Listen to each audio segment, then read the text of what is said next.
අපේ මාතෘභූමියේ නිදහස වෙනුවෙන් ජනතාවගේ නිදහස වෙනුවෙන් පරිත්‍යාග කරන ලද ආබාධිත රණවිරු සොයුරේනි මේ අවස්ථාවට සම්බන්ධ වෙලා ඉන්න මා හිතනවා අපේ මේ යුද්ධය අවසන් කිරීම ඉතිහාසයේදී එහි තිබෙන අධිෂ්ඨානශීලීත්වය එහි තිබෙන වීරත්වය පිළිබඳව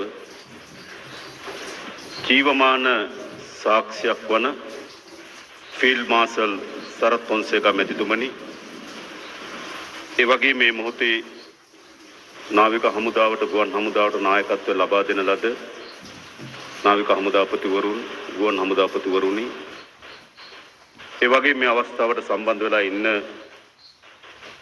හිටපු නැගෙනහිර ආඥාපති මේජර් ජෙනරල් අරුණ නියෝජ්‍ය අමාත්‍යතුමනි ඒ වගේම ආරක්ෂක අමාත්‍යාංශ ලේකම් ධුරේ ඔබවන එයා වයිස් මාර්ෂල් සම්පත් උයකොන්තා මැතිතුමනි හමුදාපතිවරුනි පොලිස්පතිතුමනි සියලුම සම්භාවනීය අමුත්තනි අප දන්නවා අප මේ සියලු දෙනා එක් වී තිබෙන්නේ ලංකා ඉතිහාසයේ මෑත ඉතිහාසයේ ශ්‍රේෂ්ඨතම මව්බිම නිදහස් කර ගැනීම සඳහා උරදුන් අපේ ශ්‍රේෂ්ඨතම රණවිරුවන් පිළිබඳව උත්තමාචාරය ගෞරවය පුද කරන්න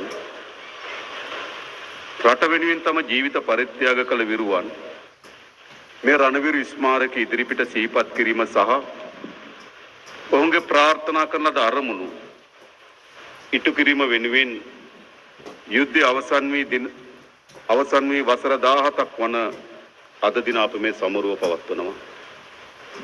නිදහස් රටක අභිමානය වෙනුවෙන් ජීවිත සහ ලේ කඳුළු වලින් මිලගෙවූ සියලුම ශ්‍රේෂ්ඨ විරුවන් මේ මොහොතේ උත්තමාචාරය පෙරදැරිව සිහිපත් කරනවා. තමන් වෙනුවෙන් නොව අන් අය සහ රට වෙනුවෙන් ජීවිත පරිත්‍යාග කළ සියලු විරුවන් කළ මෙහෙවරට දේශයේ ප්‍රණාමය සහ ගෞරවය පුද කරනවා.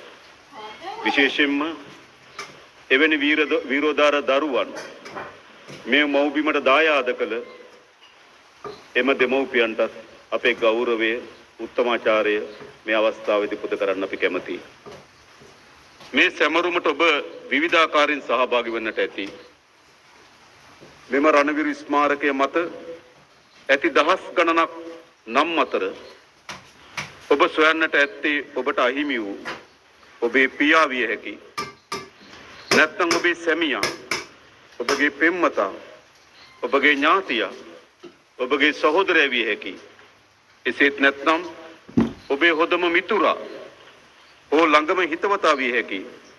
ඔවුන් තම ජීවිතය කැප කළේ ඔබේ මගේ රටේ ආරක්ෂාව වෙනුවෙන් වගේම තාවත් විශාල අරමුණු පෙරදැරි කරගෙන ජීවිත පරිත්‍යාග කළ හා සමාන ලෙසම තමන්ගේ ශාරීරික කොටස් පරිත්‍යාග කරපු සොයුරන් ඔබ සමදාමත් අපේ හදවත් තුල වීරත්වයෙන් වැජබෙන බව මා කියන්න කැමැතියි.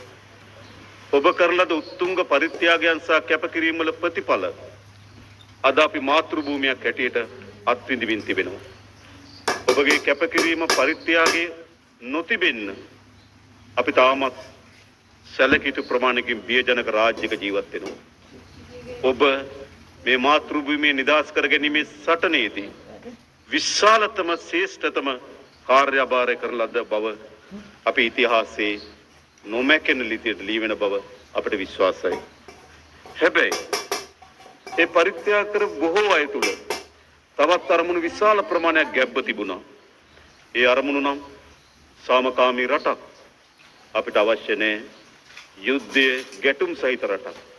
මා හිතනවා යුද්ධය හා ගැටුම් සහිත රටක ප්‍රතික්ෂේප කිරීමේ ප්‍රධානම කණ්ඩායම වෙන්නේ ඔබ. ඔබ දන්නවා යුද්ධය මොනතරම් විනාශකාරීත්වද කියලා.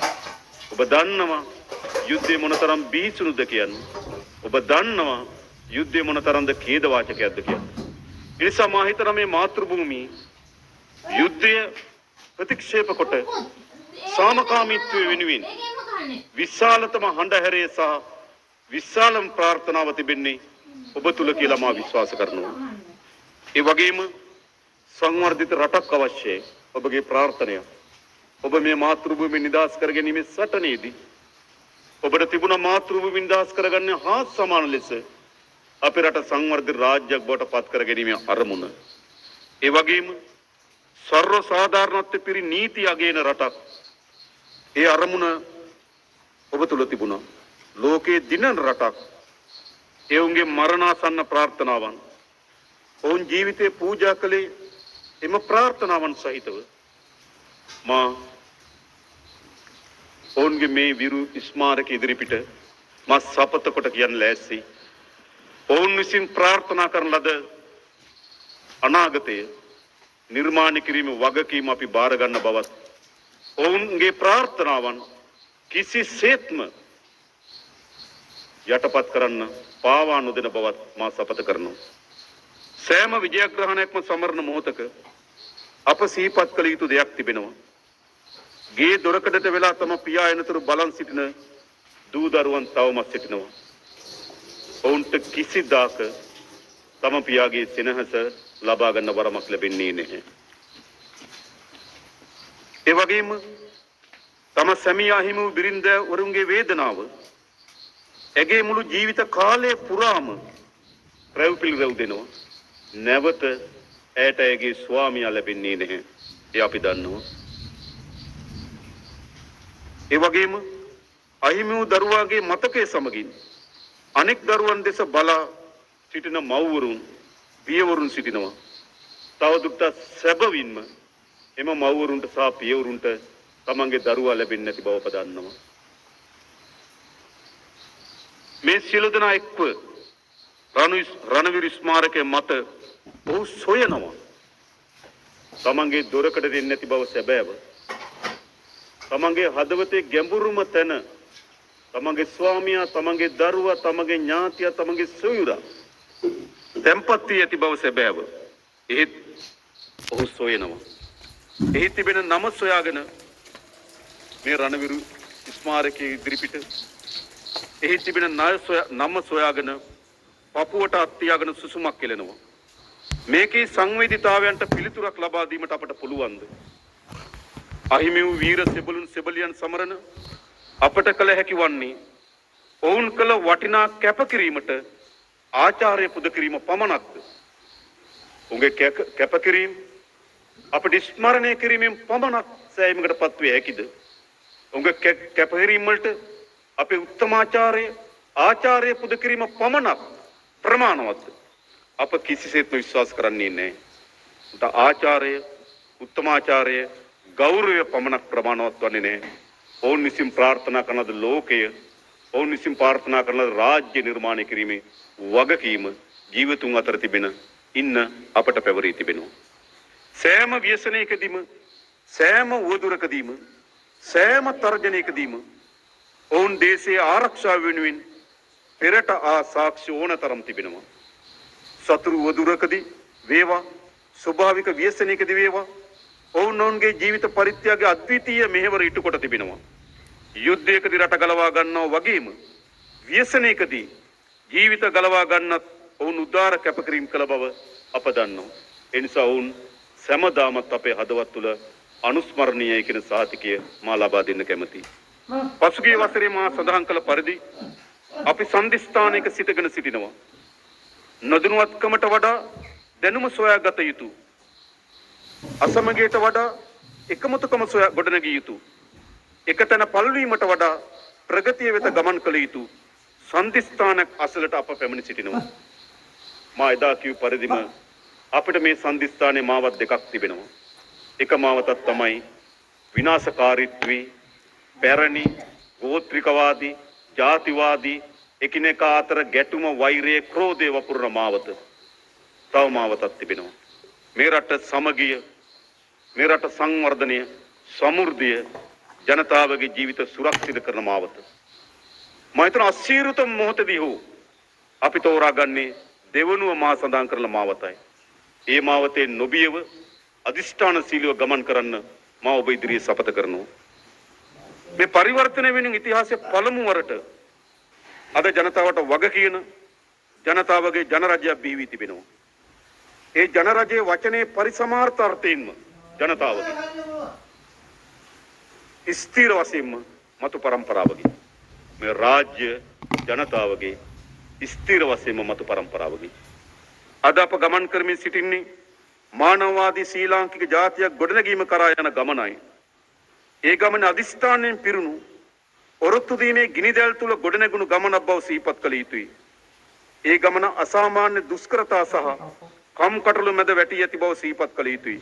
නමුත් මේ දුෂ්කර ගමනේ අවසාන අරමුණ මේ රට දීප්තිමත් ආදර්ශමත් රටක් බවට පත් කිරීම බව සිහිපත් කළ යුතුයි. මා කියනවා රණවිරුවන්ගේ ප්‍රාර්ථනාව එයයි.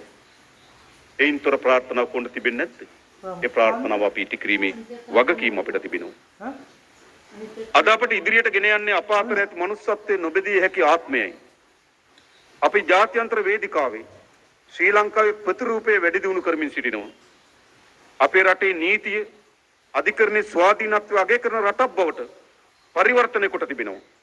මේ රට බේරා ගැනීම වෙනුවෙන් දිවි හිමියෙන් කටයුතු කළ සියලු දෙනාගේ ප්‍රාර්ථනාවන් අපේ හුරයිස් මත තබාගෙන අපි ආදර්ශවත් රටක් ගොඩනැගීමේ අදිෂ්ඨානශීලී ගමනක ගමන් කරමින් තිබෙනවා.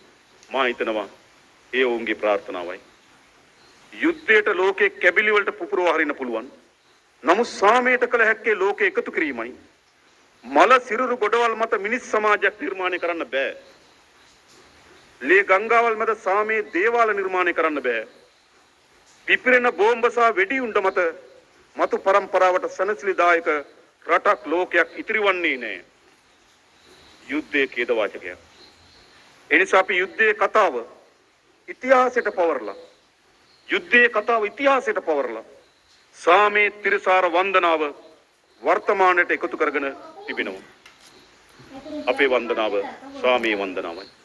යුද්ධය ඉතිහාසයට උරුම කතාව බවට පරිවර්තනය කළ යුතුයි. අපේ රටේ ත්‍රිවිධ හමුදාව ඇතුළු ආරක්ෂක අංශ තමන්ගේ යුතුයකම ඉටු කළා.